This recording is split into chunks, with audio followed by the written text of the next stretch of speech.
Haleluya, merdeka.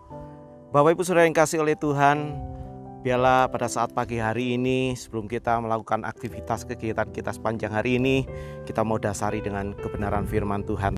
Tema firman Tuhan pagi hari ini adalah hidup yang dimerdekakan. Kita akan melihat di dalam Injil Yohanes pasal yang ke-8, ayatnya yang ke-36. Firman Tuhan katakan, "Jadi apabila anak itu memerdekakan kamu, kamu pun benar-benar merdeka." Nah, firman Tuhan dengan jelas mengatakan bahwa ketika Tuhan memerdekakan kita, maka kita benar-benar akan merdeka. Nah, kata merdeka sendiri itu berasal dari bahasa Sanskerta, mahardika, yang artinya kaya, sejahtera, kuat. Tetapi kata merdeka juga memiliki pengertian bahwa mereka itu adalah orang-orang yang bebas, tidak tergantung atau independen, atau juga budak yang dibebaskan. Jadi seorang yang dikatakan merdeka adalah orang-orang yang benar-benar mengalami kebebasan, dilepaskan dari belenggu perbudakan. Orang yang mengalami sejahtera, itu orang yang merdeka. Ada 3 hal yang menandai bahwa kita itu adalah orang-orang yang merdeka. Yang pertama, orang yang merdeka itu adalah orang yang mengetahui kebenaran. Kenapa pemerintah setiap perayaan kemerdekaan itu seringkali mengadakan remisi kepada para napi? Pemerintah memiliki maksud supaya orang-orang tahanan ini mereka menyadari kesalahan mereka. Melalui remisi itu ada pengurangan penghukuman supaya orang-orang yang ada di tahanan itu mereka tahu kebenaran. Jadi orang yang belum dimerdekakan adalah orang-orang yang tidak mengetahui kebenaran atau belum mengetahui kebenaran. Sekali lagi, orang yang dikatakan merdeka adalah orang-orang yang tahu kebenaran. Di dalam Yohanes pasal yang ke-8 ayat yang ke-32, firman Tuhan katakan seperti ini. Dan kamu akan dikatakan mengetahui kebenaran, dan kebenaran itu akan memerdekakan kamu. Jadi tanda yang pertama orang yang merdeka itu adalah orang-orang yang tahu kebenaran. Sebab orang yang belum mengalami kemerdekaan adalah orang-orang yang dibutakan dari kebenaran. Hal yang kedua, orang yang merdeka itu ditandai, kalau kita melihat di dalam Yohanes 8 ayat yang ke-34 sampai ayat yang ke-36, firman Tuhan katakan, kata Yesus kepada mereka, "Aku berkata kepadamu, sesungguhnya setiap orang yang berbuat dosa adalah hamba dosa, dan hamba tidak tinggal dalam rumah, tetapi anak tetap tinggal dalam rumah. Jadi apabila anak itu memerdekakan kamu, kamu benar-benar merdeka." Jadi tanda orang yang merdeka yang kedua itu adalah orang-orang yang tidak lagi diperhamba, tidak lagi dibelenggu oleh dosa. Orang yang merdeka itu adalah orang-orang yang sudah dilepaskan dari belenggu perhambaan dosa. Dan yang bisa melakukan itu hanya Yesus sendiri. Melalui apa? Melalui pengorbanan Yesus di atas kayu salib. Ini tanda yang kedua.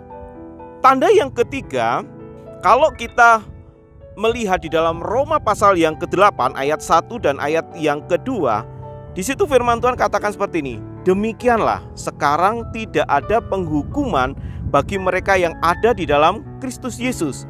Roh yang memberi hidup telah memerdekakan kamu dalam Kristus dari hukum dosa dan hukum maut. Sebab apa yang tidak mungkin dilakukan hukum Taurat karena tak berdaya oleh daging, telah dilakukan Allah dengan jalan mengutus anaknya sendiri dalam daging yang serupa dengan daging yang dikuasai dosa karena dosa. Ia telah menjatuhkan hukuman atas dosa di dalam daging. Hal yang ketiga, tanda orang yang dimerdekakan itu adalah orang-orang yang benar-benar dilepaskan, dimerdekakan dari hukum dosa dan hukum maut. Jadi ketika orang itu belum dimerdekakan, mereka ada di dalam hukum dosa, mereka ada di dalam hukum maut. Tetapi bersyukur ketika kita dimerdekakan oleh Tuhan melalui pengorbanan Tuhan di atas kayu salib itu, maka kita benar-benar dilepaskan dari hukum dosa, kita benar-benar dilepaskan dari hukum maut. Sehingga apa? Sehingga setiap orang yang percaya terhadap pengorbanan Yesus di atas kayu salib, mereka benar-benar mengalami kemerdekaan. Mereka belum benar-benar mengalami keselamatan oleh karena darah Yesus ini. Nah, biarlah pada saat pagi hari ini sekali lagi ya, ketika kita berkata merdeka, biarlah kita benar-benar merdeka. Merdeka dari apa? Ya, merdeka dari kegelapan ya. Melalui terang kebenaran itu kita dimerdekakan. Kita tahu bahwa sumber kebenaran itu adalah Yesus sendiri. Yang kedua, kita tidak lagi diperhamba oleh dosa. Dan yang ketiga, kita dilepaskan, ya, kita dimerdekakan dari hukum dosa dan hukum maut. Dan kita boleh mengalami kehidupan bersama dengan Tuhan. Puji Tuhan, mari kita berdoa. Bapa di dalam surga, pagi hari ini kami mengucap syukur, terima kasih Tuhan. Kalau kami boleh ada hingga pada saat ini semua karena anugerah kebaikan Tuhan di dalam kehidupan kami. Kami percaya kami telah dimerdekakan melalui kuasa bilur darah Yesus. Saat pagi hari ini Tuhan, kami berdoa buat pemerintahan kami di tengah-tengah pandemi yang ada ini Tuhan. Mari Tuhan berikan hikmat kepada pemerintahan kami, khususnya para pejabat-pejabat yang terlibat di dalamnya Tuhan, sehingga kami boleh melihat bagaimana campur tangan Tuhan, pertolongan Tuhan boleh Engkau nyatakan. Tuhan, pakai setiap hamba-hambamu yang melayani, yang bertugas untuk menjalankan pemulihan bangsa ini Tuhan. Biarlah Tuhan pakai, beri kekuatan, kesehatan yang limpah. Tiap sarana apapun yang dipakai untuk pemulihan bangsa ini juga Tuhan yang menyediakan semuanya.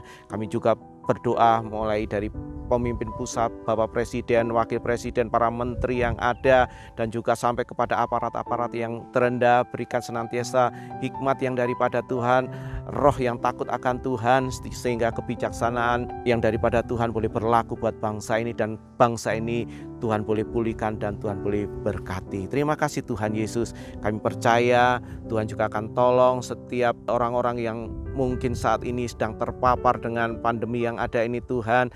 Tuhan beri pemulihan, Tuhan beri kesembuhan ketika mereka tetap berharap kepada Tuhan, tetap percaya kepada Tuhan, berseru kepada Tuhan, maka Tuhan akan kerjakan pertolongan-Mu buat orang-orang yang mengalaminya. Kami percaya Engkau adalah sumber segala pertolongan dalam kehidupan kami. Terima kasih, biarlah pagi hari ini Tuhan Yesus, kami mau melangkah pasti bersama dengan Engkau, karena kami percaya ketika kami berjalan bersama dengan Engkau, maka Engkau yang memberi kemenangan demi kemenangan di dalam kehidupan kami. Kami sambut hari yang baik, hari yang penuh keberkatan ini dengan pengucapan syukur di dalam nama Tuhan Yesus Kristus. Haleluya. Amin.